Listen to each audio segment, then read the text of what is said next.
Sigue conmigo en el estudio el señor Johnny Hidalgo. Él es investigador, ingeniero y además estudioso del tema del petróleo, y con motivo del 63 aniversario de la fundación de la Organización de Países Exportadores de Petróleo, donde ya en el segmento anterior hicimos un recorrido por esos primeros años, esos primeros 10 años de historia de la organización, seguimos en este recorrido, señor Johnny, con la década de los 70, que fue una década llamativa para la historia de la organización.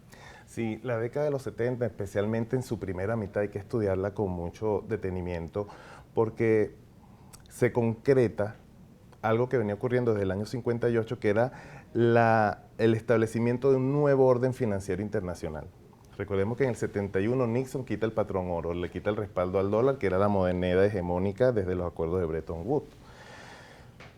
En ese año 71, la OPEP hace un acuerdo importante en el que se incrementa en unos 35 centavos el precio del barril. Hasta ese momento el precio del barril históricamente costaba alrededor de $2 el barril, ¿no? Y se incrementa en la tasa de impuesto de un 50 a un 55%. Muy bien, pero ya había un conflicto en el canal de Suez entre Egipto e Israel, y luego en el 73 comienza una guerra, que es la conocida guerra del Yom Kippur, y justo cuando Egipto y Siria iban a cruzaban el canal de Suez para llegar al Sinaí, que estaba ocupado por Israel, Estados Unidos y Países Bajos intervienen, y la reacción de estos países ante aquello fue convocar a los miembros árabes de la OPEC para embargar a estos países por su participación en la guerra. Ya se estaba negociando un incremento del precio del barril de petróleo, todo eso coincidió. Históricamente ahora se señala a la OPEP como la causante de aquel incremento de precio y de aquella crisis energética, y muchas veces se deja de lado el hecho de que se le había quitado el respaldo a la moneda. O sea, el dólar empezó a sufrir después de lo que hizo Nixon una serie de devaluaciones, y por eso es que aunque pasó la crisis del 73, los precios del petróleo jamás volvieron a $2 el barril. Pero bueno, y al mismo tiempo, en ese establecimiento de un nuevo orden internacional, financiero internacional, se promueven, las siete hermanas promueven la nacionalización de las industrias petroleras de los países de la OPEP. Hacen un acuerdo en el 72 en Riad, con 4 países miembros de la OPEP, le ofrecen el 25% de las acciones, le promete que el 85% la tendrían para el año 83.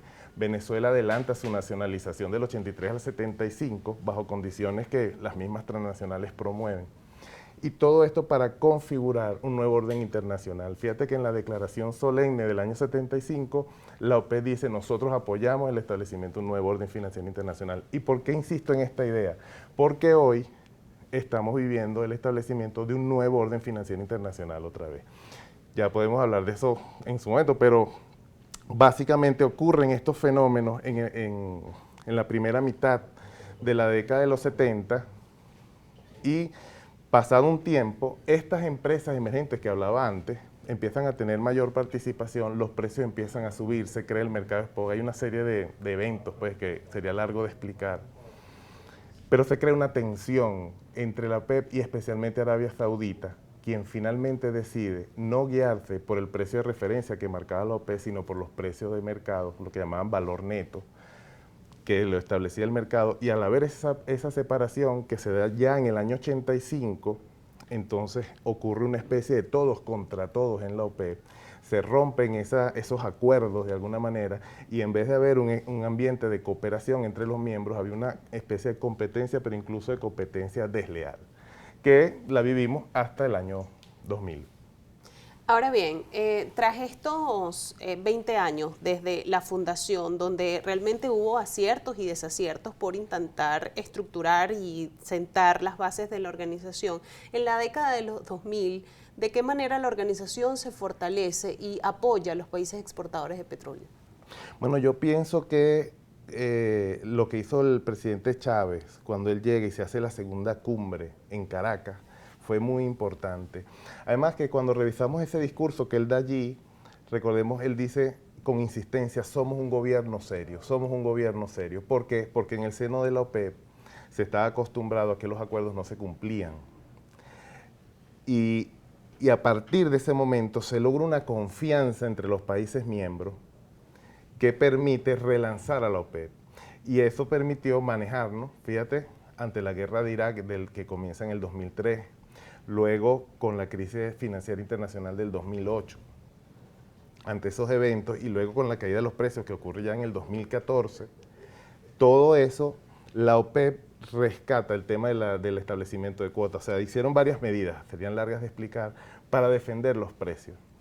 Han habido tensiones de nuevo, que si o defendemos los precios o la participación de mercado, pero finalmente se logra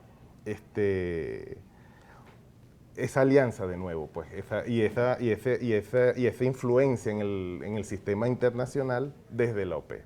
Y ahí ya entramos en lo que es la situación actual, ¿no? Claro, hay muchos detalles que se podrían revisar a lo largo de estos años, lo he tratado de pasar muy rápidamente, pero en líneas generales yo creo que se explica así, pues. A partir de la década del 2000, ¿cuál ha sido el periodo más fuerte, más robusto de la organización? Mira, yo creo que la primera década del siglo XXI, entre el 2000 y el 2010, fíjate, guerras en Afganistán, en Libia, en Irak. O sea, fíjate cómo esas guerras han ido justamente a varios países miembros de la OPEP, y eso pues representa para la OPEP un periodo difícil, pero luego cuando Estados Unidos, ya empezando la segunda década, pasa a ser uno de los primeros productores por el tema del fracking,